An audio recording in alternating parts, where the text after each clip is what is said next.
Hello, everyone. Welcome to Episode 9, Visionary. Today we're diving into what it really means to think ahead in business and why the people who do are often the ones who change the game.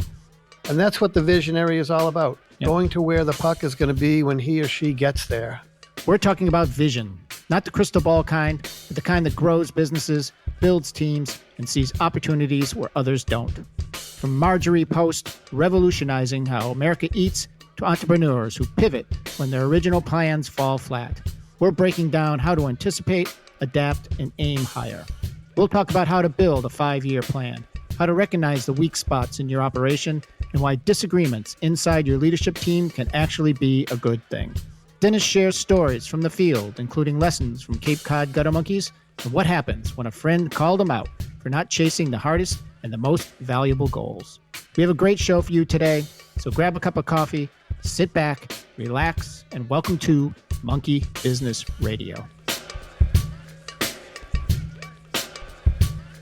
Hello, everyone. Welcome to Monkey Business Radio, Episode 8, The Visionary. As always, I'm joined by my co-host, the one and only Dennis Siggins of the Gutter Monkeys. Hello, Hey, Dennis. Thanks, Chris. How you doing? Good. How are you? Good. One of my favorite topics, the Visionary. Yeah, I like this. You got some good quotes for us, I guess, today. One of them ones you're always kicking around here, or I should say slapping around here. Yeah, most folks go to where the puck is, but Chris, we want to go to where the puck is going to be when we get there. And that's the mantra of the Visionary. The person that has somehow trained himself organically to see beyond what most people see, to see a little bit into the future, a little bit ahead of what the rest of us can see. And that's what the Visionary is all about, Yep. Going to where the puck is going to be when he or she gets there. You know, there's the Elon Musks and the Bill Gates of the world, the Warren Buffett. How about Jimmy Buffett even? Jimmy Buffett, maybe the first person who became a billionaire with a guitar, shorts, and flip-flops. Mm-hmm. True visionaries, but let's bring it down a notch because the rest of us are mere mortals and we want to become visionary in our businesses and in our lives so that we can accomplish things that maybe we couldn't have otherwise. Okay, so in today's episode, we're going to break down how to develop business vision, sort of analyzing your weak spots, set some real measurable goals, and it'll kind of push you forward. Yeah, where do we start with this? I guess before you know where you're going, you got to figure out where you are, I guess. I was approached by an acquaintance at a barbecue, and he was recently retiring, just about to retire. And he kind of threw it out to me. He said, "Hey, can you help me out? I'm thinking about going into the landscape business when I retire." And I said, sure. And we were just having a burger and a beer. And, you know, when he retired, he wanted to go into the landscaping business. He wanted to buy a pickup truck and a lawnmower and a string trimmer. And I said, well, let's talk 5 years down the road, you know. And he said, no, I just that's all I want. Just me, just enough to keep myself busy. And I said, you don't need me. I live on Cape Cod. Look, if you are proactive about your business and all you want to be is a one-man operator with a lawnmower and a string trimmer, all you need is 35 to 40 customers, and you're going to get there organically within a year or two, and, you know, you'll be fine. But what about the rest of us? What about the rest of us that want to start a business for a reasonable amount of money? We don't want to go into debt to do it, but we want to grow that business to be very big. The question that I would ask is and I do this all the time, whether I'm interviewing a new potential employee for work within one of my companies or whether I'm working with a franchisee. And the question is, where do you want to be in 5 years? Because if you don't know where you want to be in 5 years, how do we take that first step? This gentleman that I met at a barbecue, his first step has already been taken. He just wants to be a one-man operator. He's going to be fine. He doesn't want 25 employees and 15 trucks. But to the rest of us, I ask that question, where do you want to be in 5 years? And once we have that discussion, we can start taking that first step. Mm-hmm. And maybe that first step is purchasing the pickup truck, the lawnmower, and the string trimmer. Right. Or in the contractor world, you know, a pickup truck and a tool belt and a couple of chop saws and table saws, that type of thing. But if you don't know where you want to be in 5 years, then how do you know how to get there? And so I think that's our starting point is I have a business growth chart that I use for one of my companies, and we'll talk about that a little bit later. And anyone can step in at any time. If you're a one-man operation and you want to grow to 30 employees and $6 million a year, it's built into the growth chart. If you're a 7 to 10 person company and you've kind of hit a ceiling, well, that growth chart, we can plug you in at any step along that way and show you how to expand to get where you want to go. So I'm not familiar with the growth chart. Is this something that you came up with, or is this? It's something I wish I had when I was 22. Mm-hmm. But I began to build it over the years and then tailor it to whatever business that we're discussing. So in my case, I use it a lot for my franchisees in the home service business. The Gutter Monkeys, it's a home service gutter cleaning, repair, maintenance, and new gutter installation business. That's the one I use on a daily basis. But I also tailor it. I'm working with a client now that he's kind of hit a ceiling at 4 employees and about 500 to 600,000 a year. He's kind of been leveling off in this area, and we're working on a growth plan for him. So we'll talk about that a little bit later in this podcast.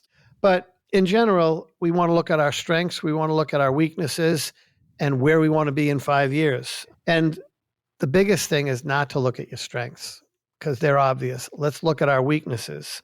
Do we have limitations in our marketing and our brand building?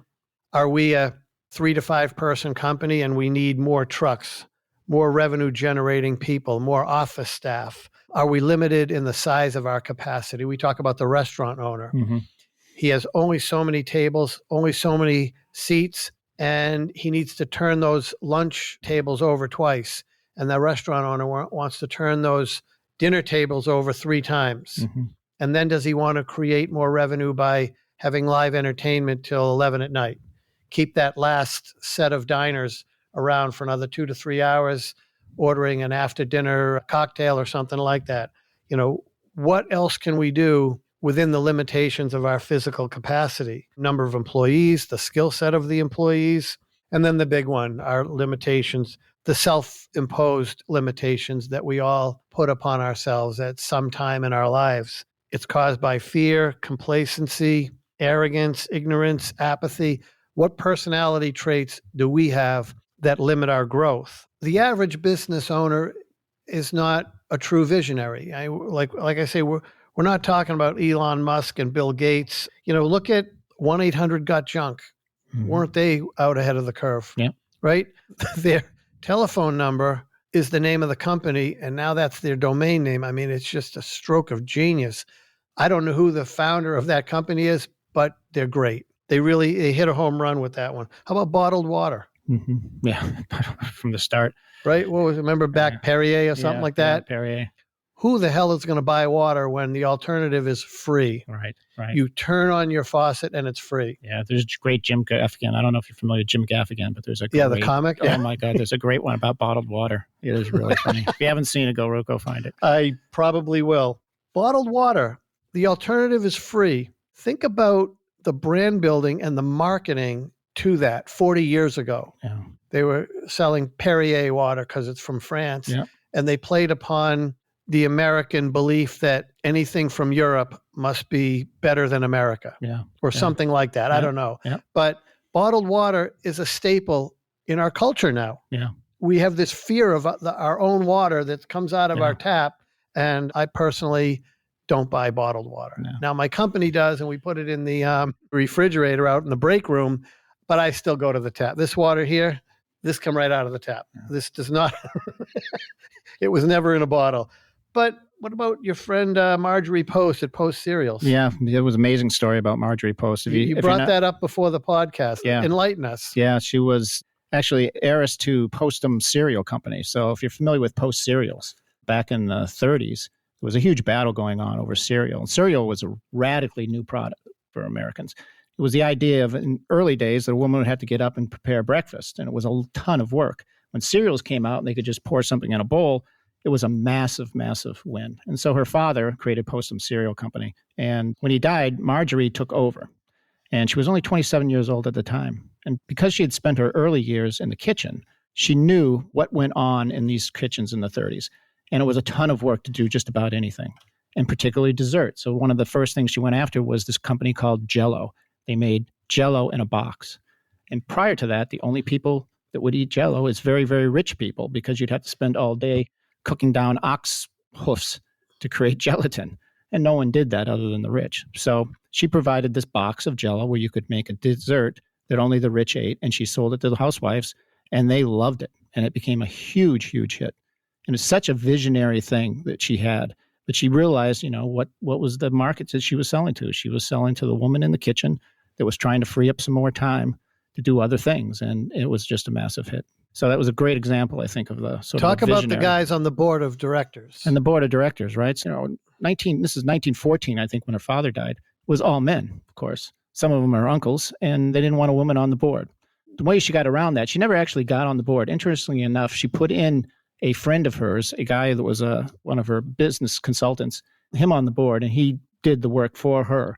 But it was all her ideas, these ideas, Jell-O, Maxwell House. And we're going to talk a little bit about in the future, Bird's Eye frozen foods. These were all her ideas. She recognized them as being, just completely visionary in terms of getting it to the woman who was actually purchasing these things, and not, marketing to men. We talked a little bit about that last week as well. Know your market. And so the men on the board of director probably didn't have to make pancakes from scratch in 1914. Probably had no idea how Jell-O was made. They probably were unaware of the amount, just the physical amount of time that it would take a woman with 5 kids to prep breakfast. Yeah, it's just incredible.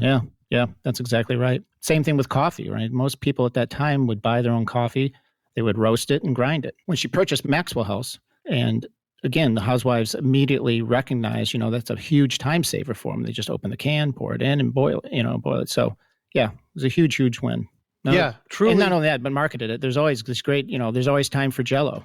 Good to the last drop. Maxwell House, good to the last drop. Right? That's still around today. Those were all her creations. So, yeah, it's pretty amazing. She's an amazing woman. I have 3 breakfasts. I will either have bacon and eggs, or sausage and eggs, or smoothies, or today I had a bowl of Cheerios. Those are my 3. Now, every Saturday and every Sunday, I go big. We do bacon and eggs and grits. I love grits. Yeah. Now, it doesn't take that long, but, grits are 20 minutes, according to my cousin Vinny and myself too. And, it's a 20-minute prep. You got your grits, you got your bacon, you got your eggs. That's 20 minutes. I don't really want to create 20 to 25 minutes because it's going to take 5 to 10 minutes to eat breakfast. Yeah. That's a 30-minute event. This morning, I was up early. Actually, I was talking to my daughter, who is a hippie. They have chickens. They produce their own eggs. She has gardens and a small farm that produces berries and garlic and other. She's a hippie. Mm-hmm. And they have 3 kids. She makes homemade breakfast almost every day. Wow. And this morning she called me. It was about 5:15. We're both early risers, so we can do that. And I heard all the kids in the background as she was prepping breakfast. And I said, Katie, you're starting a little early today. It's 5:15. You're already having breakfast. She goes, no, I'm just making it. And she was making a special something or other. I forget the process. And she puts the eggs, the maple syrup, and one other thing. I forget the other ingredient. She scrambles it and she puts it in the oven. And then it's all going to be ready in 20 minutes. So that's what they do. And what you're describing with Marjorie Post is a situation where the mom doesn't have to spend 30 minutes making breakfast every morning. Yeah. A cereal would allow her to do this in 5 minutes. Right. And then the men didn't see that. No, they would never see that. Never see it because they never stepped in a kitchen. As being the woman of the house, even when she came into money, she was still responsible for the kitchen. So she was, very familiar with what was going down there and how much time it took to, again, make something like a Jell-O. It would take you all day to make Jell-O without the actual mix that she created. So it's really kind of an impressive vision that she had when she kind of rolled out these different products and pushed it through this board. Eventually, the company became General Foods, which is a huge conglomerate to this day. And actually, one of my favorite cereals, it's a great commercial, is the Post Honey Bunches of Oats. I know the cereal. I believe that's Post. Okay. It's one of my favorites. So anyway. Well, Marjorie Post is a brilliant visionary, as is the Elon Musks and the Mark Cubans and the people of the world like that. And for the rest of us mere mortals, we have to create that vision because we don't come by that naturally. The Marjorie Post, she's a 1 in a million, and I think I'm a little bit of a visionary. Maybe I'm a 1 in 100 or 1 in 50, but we have to work at it. And one of the things that I've done is I create a growth model chart, and I can adapt this growth model to almost any business. It would take a half an hour to an hour. So if I have a client, and like one of my clients that I'm working with right now, he's sort of bumping his head on this 4 employees, a $500,000 to 600. He's kind of been stuck in that area. And listen, he makes significantly good money, but he wants to grow the company. So we're talking about 2 strategies right now. And one of them is business growth. How do you go from 4 employees to 8? Because in his world, if he goes from 4 to 8, he won't double his gross revenue. He'll quadruple it because of the synergistic component of what he does and what we're going to create. The business growth chart that I have for my franchisees, it takes a franchisee in my world from a 1 to 2 person company, and it organically grows him to 4 to 8 to 12 employees, from 2 to 4 to 6 trucks. And it just across the top, we have the number of support staff, the number of revenue generating employees in the field, and then the square footage of warehouse space that you'll need, the number of trucks, and the number of parking spaces. It takes all of these into account. And we'll pop this up on the podcast, and we'll pop it up on the clips that we put up on the internet. So you can take a look at this. And one of the key components is your marketing budget, because that is going to dictate how often the phone rings, how many hits you get on your website. The marketing budget is the steering wheel to this whole business growth process. And what I do, so we had a marketing meeting with several of my franchisees, plus myself, plus I bring in one of my consultants in the marketing field. And we had a nice, really good meeting yesterday. And what I take, I have a brand new franchisee, hasn't even opened his doors yet. He's going to open this spring. He's at step 0. I've got a couple other franchisees are at step 2, at step 4, and each one is at a different place. But if we all take out the same chart and we're looking at the same chart, we can each plug ourselves in where we are on that chart. And my brand new rookie franchisee can look and he can say, okay, I am 1 owner with 1 employee and 1 truck. I need to have 1 more employee come mid-April. And we've set his marketing budget. Life is good. I've got one of my mid-level. He's a 4-year franchise owner. He's looking to probably increase his sales by $300,000 to $400,000 this year. So he looks at the chart and he knows, all right, I'm going to have to buy 1 more truck, and I'm going to need 2 more employees by midsummer so that we can hit this next goal for this year.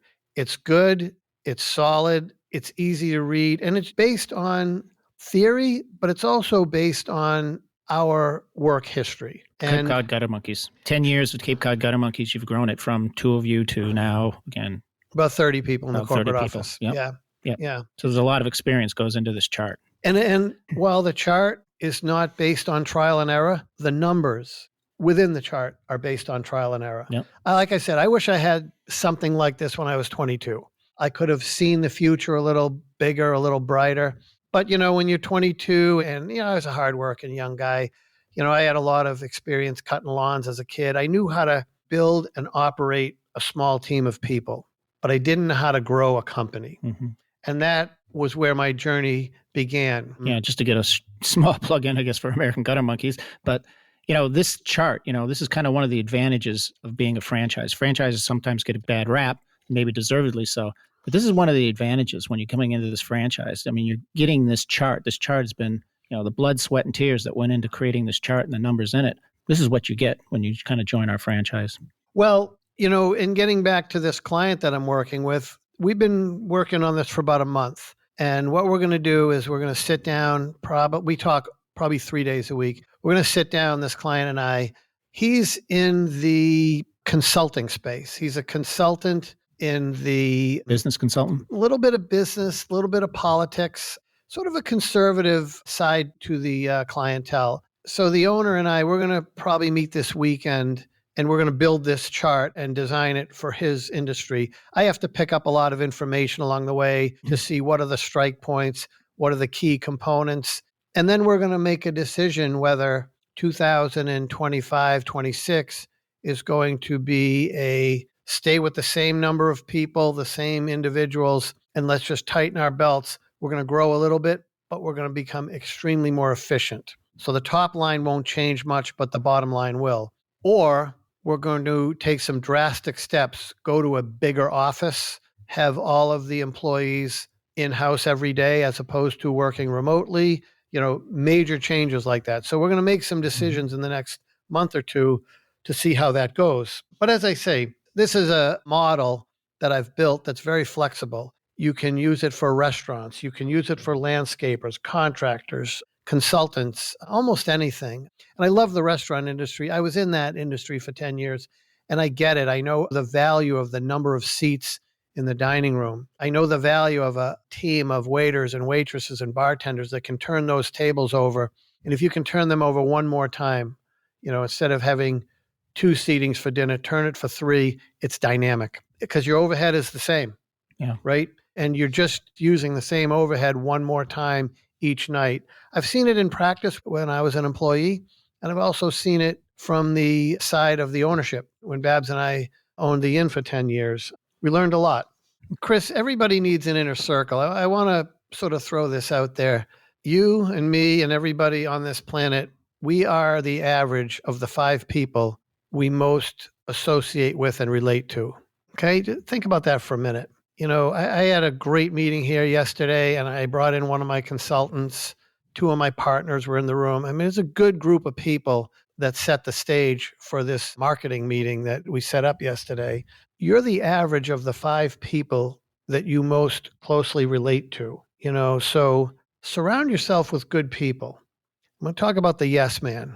Marjorie Post was not a yes man. Actually, she wasn't even a man. Nope. In a world of men, she was not only not a yes man or a yes person, she flat out disagreed. She went the opposite direction that they wanted her to go because she saw stuff that they didn't see. Yeah, just to give you an idea, she was married to E.F. Hutton.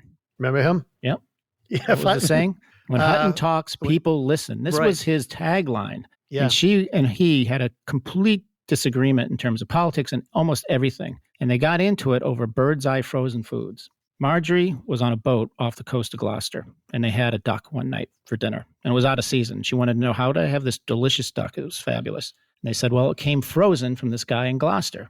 And so immediately her visionary thing kicked in and said, I can see housewives really taking this. So she went and found this guy. Wait, this is not breakfast anymore. That's not breakfast anymore. She's moved on. This is dinner now, right? Holy, frozen food. Frozen food. Wow. Imagine that. So she got on a boat, went to Gloucester and met this guy. It was Clarence Birdseye.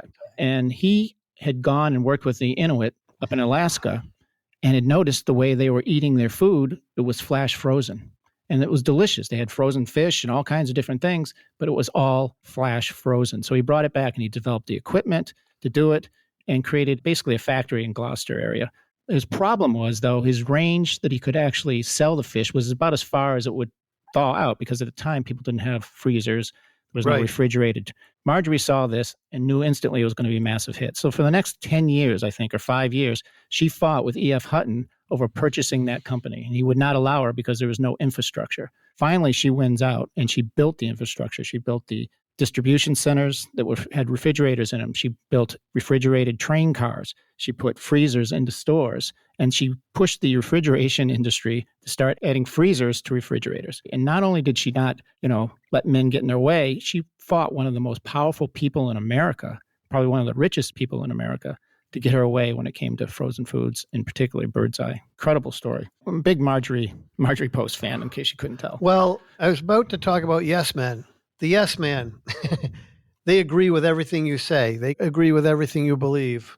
The yes men, they're not going to get you to where you want to be. They're just going to agree with you. Yes men, they won't challenge you. They will not challenge your team. They just go along with what you say. And yesterday in my marketing meeting, one of my consultants flatly disagreed with something that I've believed in for quite some time, and he brought that up. And we had to talk about it. In the end, he kind of leaned our direction and said, yeah, I can see that. But I'm glad he brought it up because it prompted a discussion. I now know that Warren Pally from Pally Advertising, I've known Warren for years. He's not a yes man. He was here to do his job yesterday, and he brought some additional data and information into the meeting, and that's why we like him. And we were talking about this early on. It started to make me think about Warren Buffett and Charlie Munger, how they work together. But they are very different. They're very different guys. Warren's more of a visionary, sort of looking forward in the future, and Charlie's more of a, nuts and bolts sort of guy. But he had a great quote. Charlie had a great quote. He said, if we agreed on everything, one of us would be unnecessary, which is perfect, which is amazingly true. My next comment here is, if two people are thinking exactly the same thing, you can be sure that only one of them is doing the thinking. Right. Yeah, right? Exactly. Yeah. Very similar. I've adhered to that for years, and I'm glad that my inner circle doesn't always agree with me. Andy, one of my partners, he brought something up at the meeting, and I said, Andy, I got to disagree with you on that one. Here's how I see it. And, this is how our meetings go. We don't want to all sit around, and if we're patting ourselves on the back all the time, we're going to get all full of ourselves, and we're going to find a leveling off point. Yeah. Just to touch on Yes Men one more time. I always imagine when we were reading this, I was kind of doing a little bit of research, and I can imagine the meeting where there was a meeting at Colgate one afternoon. They made toothpaste and hugely successful in toothpaste. They decided to do frozen dinners. So Colgate produced a frozen dinner. Now, immediately when it hit the market, no one's going to eat a frozen dinner from Colgate that makes toothpaste. That's it's disgusting or whatever. But I'll guarantee you there was a meeting there where a bunch of people were standing around and the boss said, I got a great idea. And everyone went, sounds good to us. And out the door went frozen food from Colgate, which completely belly flopped. So I can imagine that meeting was probably filled with yes men. It's the only way that product would get made. You remember Hag from high school, old high school friend of ours. Well, his younger brother, Robbie Harrington, is a friend of mine from Framingham. He's a good egg. Known Robbie since we were young kids. And Robbie is a brilliant entrepreneur. The term entrepreneur has become so overused in our culture today. And really, Robbie is an entrepreneur among business owners. He's a giant. I remember we were about 3 years into our current operation when we were still a single company, the Cape Cod Gutter Monkeys. And I was talking to Robbie one day, and Robbie was kind of keeping an eye on us in the very beginning. He talked about getting involved financially as a silent partner. We didn't need money. We didn't need a partner. It wouldn't have been a good match. But we're still friends, and we still hang out, and we still talk. About 3 years in, he said to me, how are things going? How's business? Business is going good. I said, we're doing A, B, C, and D. And yeah, we're really doing great. And he said, geez, Dan, back in the beginning, before you even kicked it into gear, we had a meeting and you would mention these two other things. And how are they going? And I said, wow, we really haven't moved in that direction at all because, boy, we're doing great over here. And he actually said, you're really dropping the ball. He said, because I think those are the two areas that, number one, are the most difficult, and number two, present the most potential for growth. He said, so I really think you got to clean up your act and don't be so lazy. Wow. Okay. Now, I'm in the midst of maybe my third career of building, multi-million-dollar businesses, and this guy told me exactly what I probably didn't want to hear, but I needed to hear. Yep. And it kind of woke me up. And the next day I was talking to Andy about it, and we kind of took a look in the mirror and said, yeah, we've been patting ourselves on the back a little too much here. And a person that I know and I've known since childhood, who's a very, very dynamic guy and a good, honest man, but he's not a yes man, he kind of woke us up. And we started moving in those directions. One of them was real estate, purchasing the proper piece of real estate. And that really got us going. And it led us to the building we're in right now, eventually, which is exactly what we needed. That's the thing, is don't surround yourself with yes men. If you want to be a true visionary, a true entrepreneur, look past the yes men. Surround yourself with honest people. As I say, we were in a team meeting yesterday, and it was very interesting because I was prepping for this podcast here today. I made a special effort to see how people agree, disagree, how things are brought up. And you know what? We had a lot of agreement and we had a lot of disagreement in that meeting. And in the end, I think we came up with a really good solution.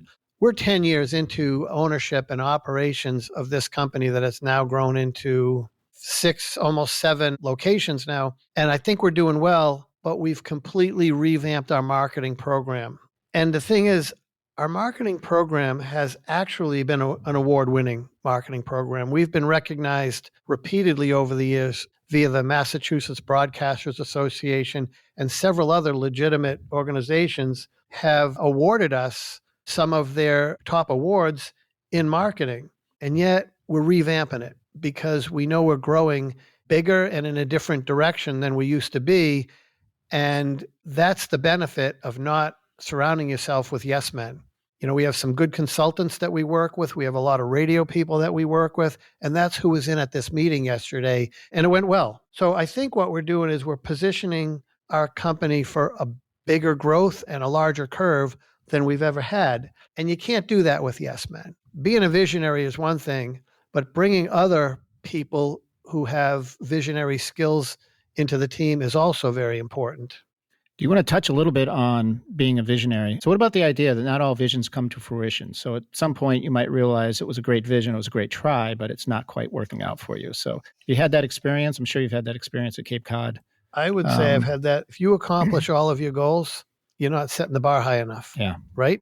Haven't we all had goals that fell short or just fell flat? It doesn't mean you failed.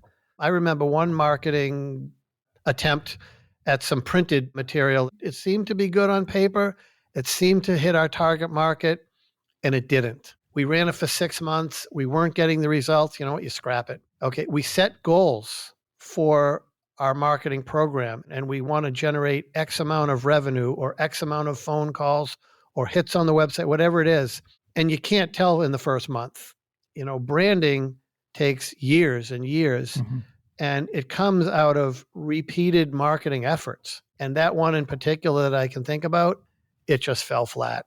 And after 6 months, I was spending, I think, $2,500 a month on this. I pulled it back in and I put it into additional, at that time, I think was radio advertising, because we were killing it on our radio advertising. Anybody that has owned and built a company and grown a company that is continuing to grow, at least to some degree, is a bit of a visionary, because you almost have to be to break through that first, $1 million ceiling. Only 7% of all businesses ever break $1 million for a year. And I think it's 5% of all businesses, 1 in 20, ever has back-to-back $1 million years. So the first time you break $1 million and you do it again the next year, you are now in the 5% of business ownerships. Yeah. You are a 95%er. And then, but those are the ones that now say, all right, I want to get to 1.5. I want to get to 2 million. How do I continue to grow when all of my competitors are, let's say, running $300,000 to $600,000 a year operations, and I just broke the $1 million mark, and now you're on that road to really become an entrepreneur, because now you got to figure out, how do I get to 2 million? Yeah. You already broke the rules. 9 out of 10 of your competitors are smaller shops, and you're the big dog. How do I get to that next level? How do I get to 2 million? And then that's when you hit this business growth model, because no one's ever been there before. Nobody in your region has ever built a $5 million a year home service company in your field. And you don't know, like, how many trucks do I need? How much square footage do I need of warehouse? Mm-hmm. You're in the restaurant business and you're killing it. Especially during COVID, things got kind of tough. And yet, one of my customers down here on the Cape Cod is Seafood Sam's.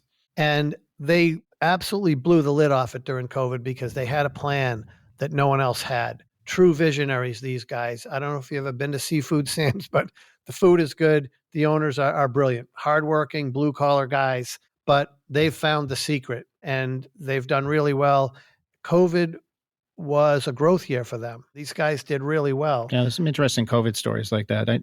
There's one story actually from Wrigley Gum. I don't know if you knew how Wrigley Gum got started, but it was one of these pivot stories. They actually used to sell baking powder, and they had a pretty good business selling baking powder. And they used to give away a free stick of gum for every thing of baking powder that they sold. The people didn't like the baking powder that much, but they loved the gum.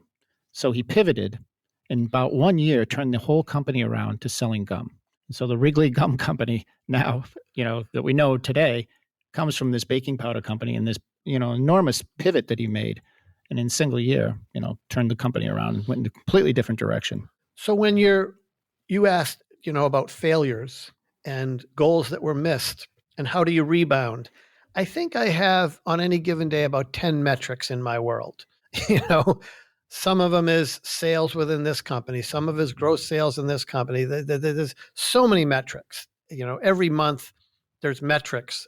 And I would say if I can hit 5 of those metrics, that's good. If I fall short on 2 and then 3 just don't occur or don't change at all, that's a good month. You're never going to hit a home run every single time. But how about a goal without a timeline? A goal without a metric is a dream.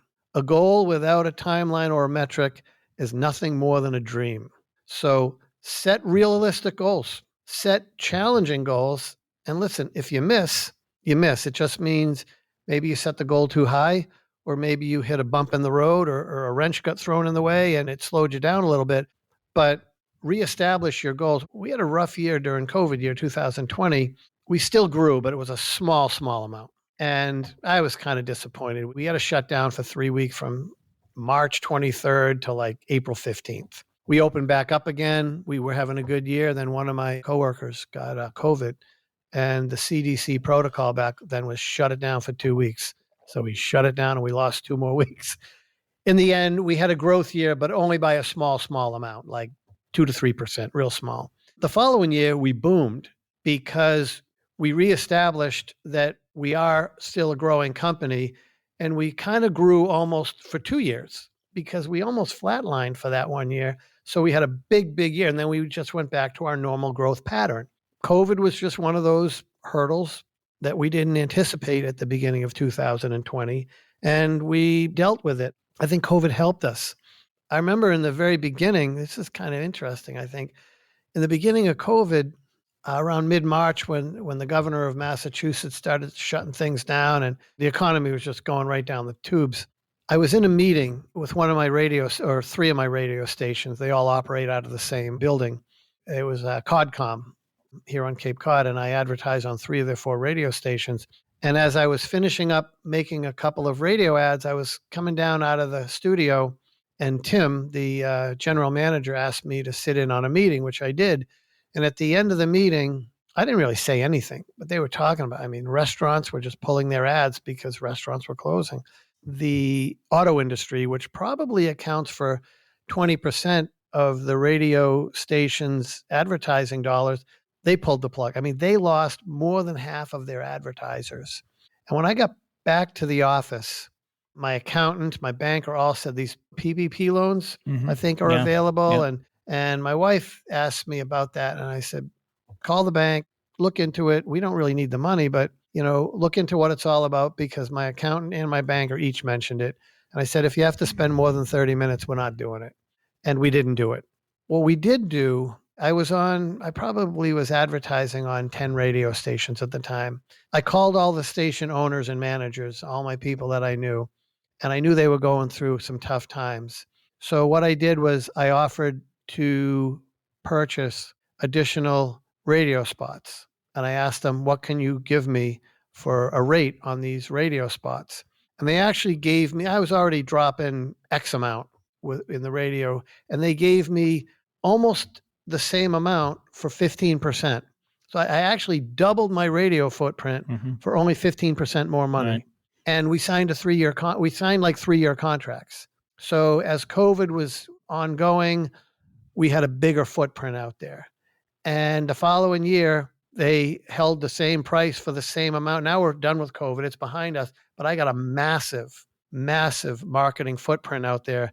And I'm paying about 55, 60% of what the going rate was. And it carried me into the following year. So COVID, we were able to turn COVID into a bonus for us, because a lot of my competitors, they couldn't get aluminum. They were in the gutter business. They could not get aluminum. My wife was running our inventory system at the time, and we were dealing with warehouses from all over New England to Perth Amboy, New Jersey, to Colonnade, New York. We were driving all over. We had to do the driving because the trucking strike was shutting down the trucks.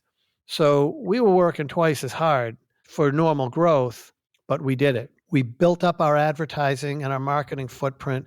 We also went from probably warehousing maybe $35,000 worth of inventory to maybe $150,000.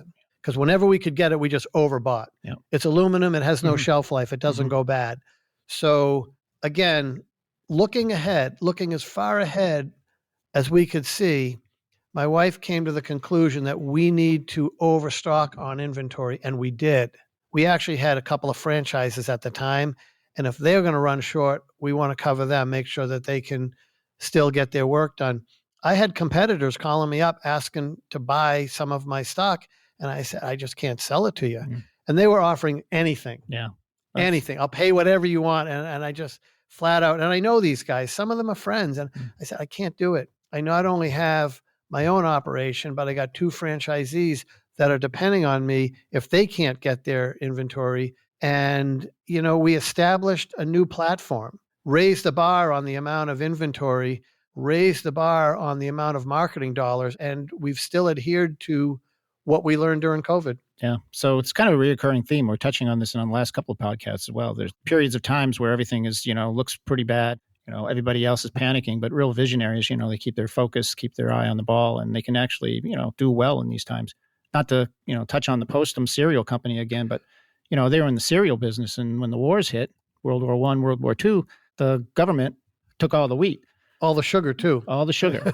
So they're out of sugar. Wow. So how are they gonna make money? Wow. The way they made money is they still realized that after the wheat is harvested, you still have to mill it. So they bought all the milling companies. So that's how Post and Kellogg's and all these people ended up milling their own, wheat and things like that. And they made a ton of money doing it during the war because now they're milling grain for the government and getting paid to do that. So, these are the sort of things, when we keep touching on this point, visionaries can make money in all sorts of different environments because they just have this view of, they don't let a down economy or whatever get in their way. Well, yeah, Chris, I mentioned before, I've got maybe 10 metrics every month that I could look at, growth of this, profitability here, marketing budget over here, how, there's a lot of metrics that I personally can use to measure success within the walls of the building that we're in right here. And as I look back at the crash of 2008, remember Y2K followed by 9/11, mm-hmm. One thing after another. They really disrupted our lifestyles and our economies. Go back to, Chris, when we were kids, we've talked about it in the 70s. We impeached a president. There was double-digit inflation in the 70s. The oil embargo. The oil embargo. You couldn't get gas in 73 or 78. Right. You want to shut an economy down, take away the gas. Mm-hmm. Then you get into the 80s, was very good. Very good economy.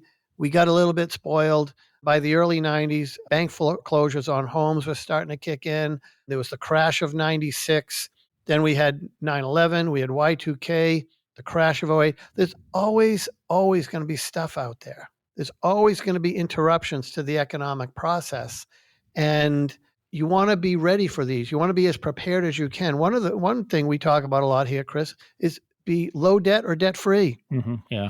If you're debt free and your company's debt free, you're a little bit bulletproof. You're kind of insulated from some of the things that can knock some of your competitors out.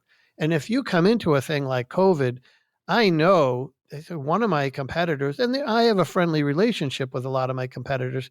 I just called them up one day and I said, look, I want to thank you for sending me a lot of this work. I'm getting phone calls and they're saying that, you referred me. And they said, you guys do great work.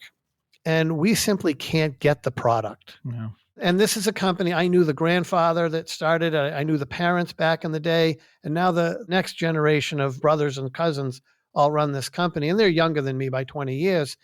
And I've known the family, and they say, we know you're going to take good care. We don't even want to be in the business anymore. We can't get aluminum. We're pivoting, and we're going in this direction. We're sending you our customers. Mm-hmm. So when you get a COVID or a crash of 2008, anything like that occurs, there's a likelihood that if you survive and a lot of your competitors don't, you're going to pick up their work. It's an opportunity for you as the business owner to take advantage of. Yep. Yeah, it's kind of a reoccurring theme here. So let's wrap this up, Chris. I want to just kind of throw these couple of ideas we've talked about. Remember, if 2 people are thinking exactly the same thing, you can be sure that only one of them is doing the thinking. Next is a goal without a timeline. A goal without a metric is nothing more than a dream.